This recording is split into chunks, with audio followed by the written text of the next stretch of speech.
Welcome to 6 Easy Lessons to Grasp Political Science Basics. Get ready to dive into the world of politics in a fun and engaging way.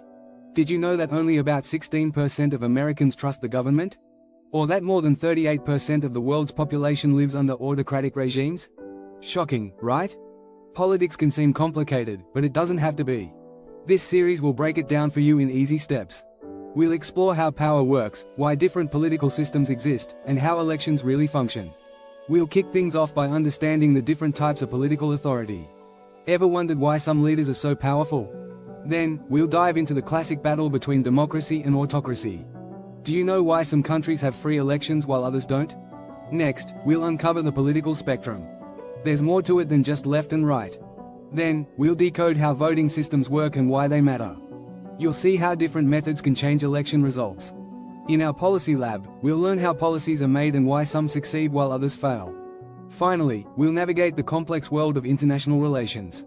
It's more than just countries interacting, it's about power, cooperation, and global strategies. By the end of this series, you'll have a clear understanding of political science basics. You'll be able to discuss politics with confidence and see the world in a new light. Stay tuned and let's get started. Chapter 1: Power Play, Understanding Political Authority. Welcome to our first lesson on political science basics. Today, we're diving into the fascinating world of political authority. Ever wondered why some leaders command respect while others don't? It's all about the type of authority they wield. First off, let's talk about traditional authority. This type stems from long-established customs and practices. Think of monarchies like the British royal family. Queen Elizabeth II, for example, derived her power from centuries-old traditions. It's the "we've always done it this way" kind of authority. Next, we have charismatic authority. This is all about personal charm and magnetism. Leaders like Martin Luther King Jr. and Mahatma Gandhi had this in spades. They inspired people not through force, but through their vision and personality.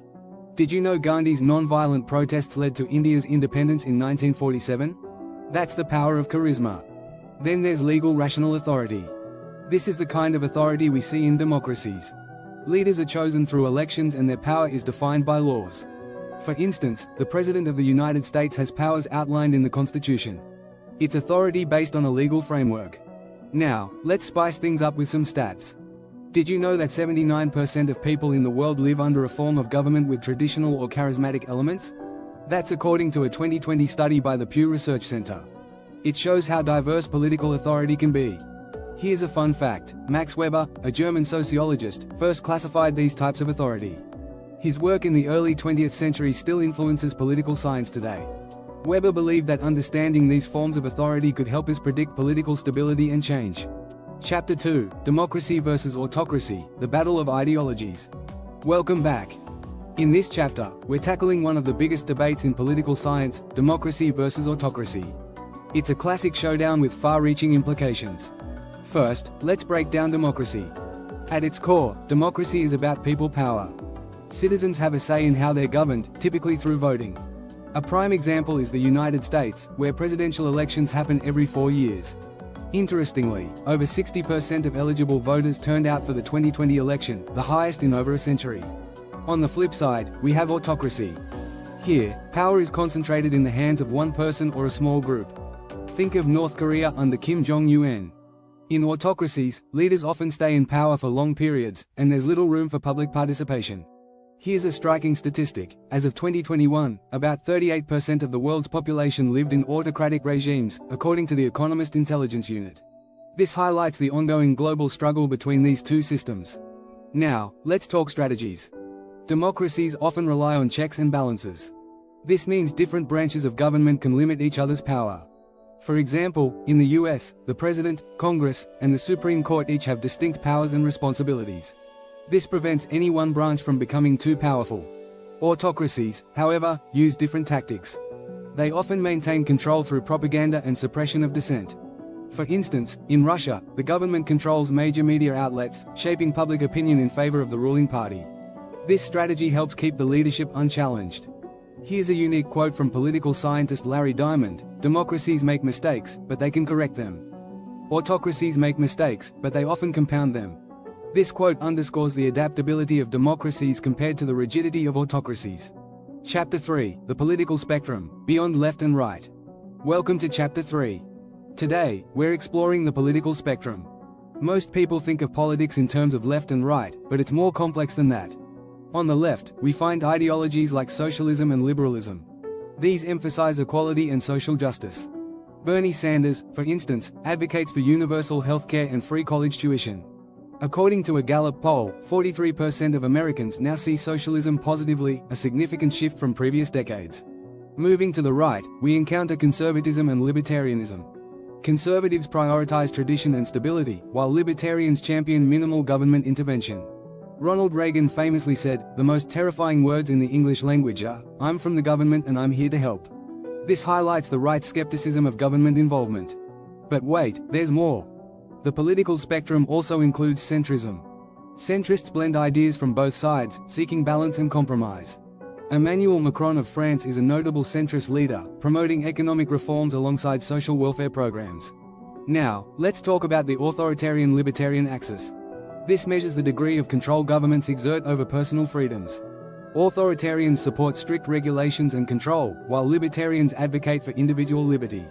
An intriguing fact, the political compass test, created in 2001, uses both the left-right and authoritarian-libertarian axes to place political ideologies on a grid.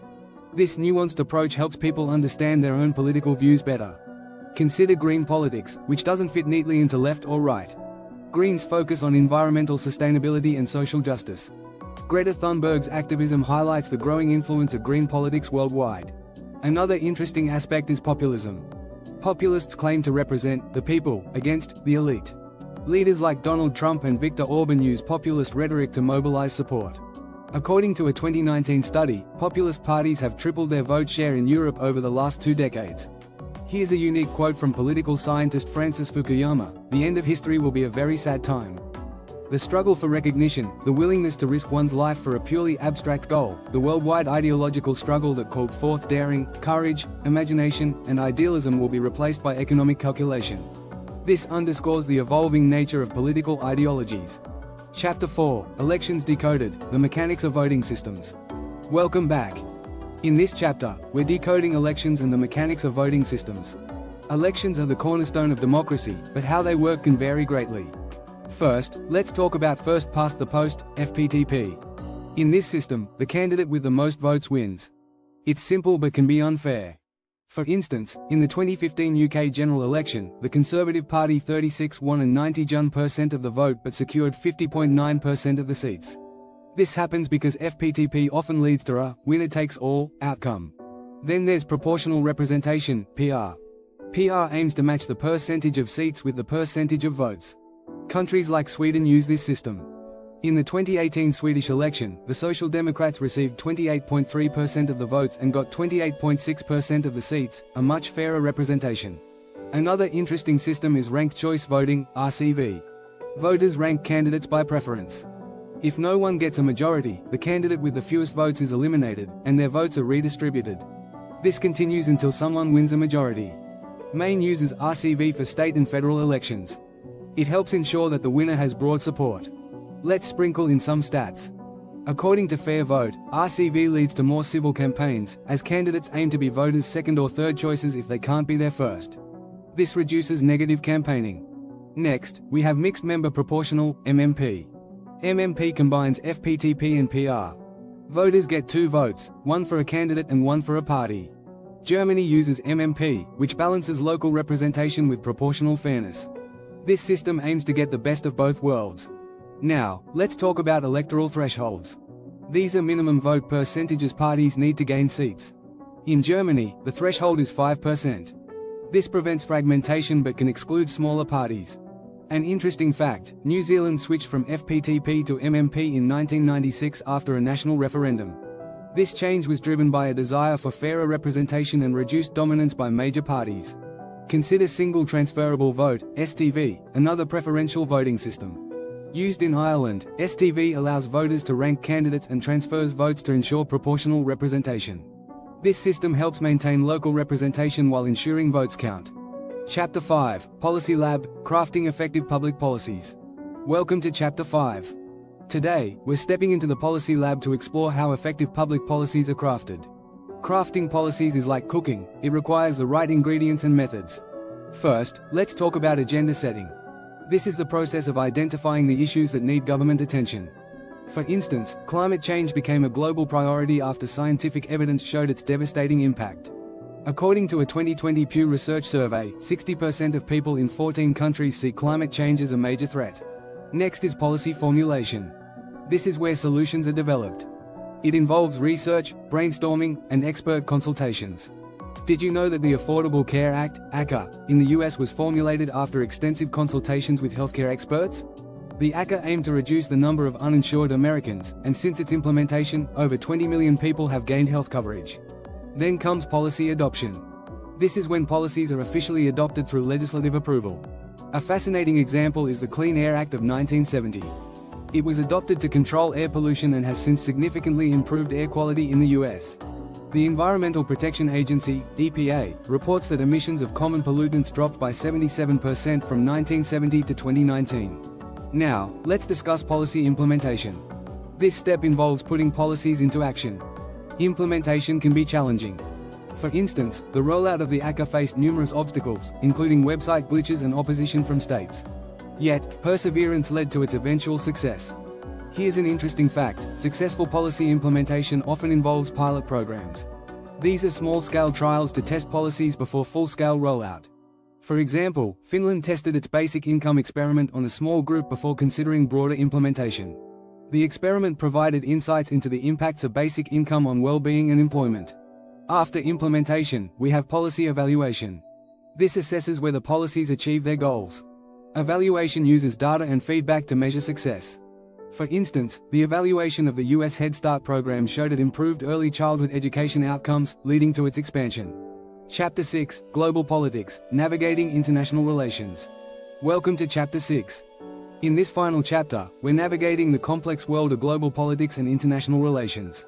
International relations shape the world we live in, influencing everything from trade to security. First, let's discuss realism. This theory emphasizes that states act in their own self-interest. Realists believe that power and security are the primary goals of any state. A famous realist quote by Hans Morgenthau is, "International politics, like all politics, is a struggle for power." Realism explains why countries often prioritize military strength, like the US with its $778 billion defense budget in 2020. Next is liberalism. This theory focuses on cooperation and international institutions. Liberals argue that organizations like the United Nations and agreements like the Paris Climate Accord help countries work together for common goals. Did you know that 195 countries signed the Paris Accord to combat climate change? This shows the power of international cooperation. Then we have constructivism. This theory highlights the role of ideas, beliefs, and identities in shaping international relations. Constructivists argue that the way countries perceive each other affects their interactions.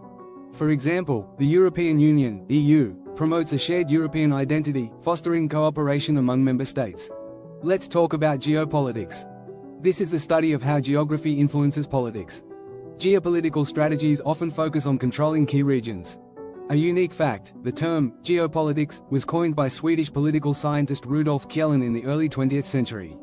Today, it's crucial in understanding power dynamics in areas like the South China Sea. Another interesting concept is soft power. Coined by Joseph Nye, it refers to the ability to influence others through attraction and persuasion, rather than coercion. Countries like Japan use soft power through culture, technology, and diplomacy. In 2021, Japan was ranked 5th in the Global Soft Power Index. Here's an engaging statistic. According to the Stockholm International Peace Research Institute, SIPRI, global military expenditure reached nearly $2 trillion in 2020. This underscores the importance of understanding international relations and security dynamics.